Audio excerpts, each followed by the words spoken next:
Indian premiere league IPL में 5 मरतबा title अपने नाम करने वाली चेन्नई सुपर किंग्स के कप्तान महेंद्र सिंह धोनी ने अपने IPL के रिटायरमेंट से मुताल्लिक बड़ा ऐलान किया है।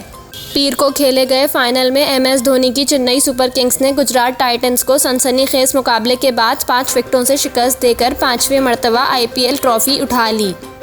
ताहम मैच के बाद मेज़बान हर्षा भगोले से गुफ्तगू में धोनी ने कहा कि इस वक्त अपनी रिटायरमेंट का ऐलान करना आसान और अच्छा होगा, लेकिन वो अगले 9 माह तक ट्रेनिंग करना चाहते हैं और मद्दाहों के लिए तोहफे के तौर पर अगले सीज़न में खेलने के ख्वाहिशमंद हैं। धोनी ने हर्षा भगोले की जानिब से दबे अल्फाज में पूछे जाने वाले सवाल पर कहा, आप जवाब तलाश कर रहे हैं। जैसे कि आप देख सकते हैं कि हालात के मुताबिक मेरे लिए रिटायरमेंट का ऐलान करने का ये बेहतरीन वक्त है।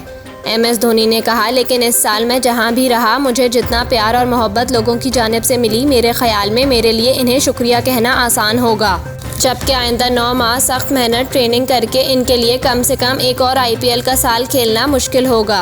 उन्होंने मज़ीद कहा, यह सब मेरी जिस्मानी सेहत पर मुनहसर है, लेकिन ये मेरी तरफ से मद्दाहों के लिए तोहफ़ा होगा कि मैं इनके लिए एक और IPL का सीज़न खेलूँगा।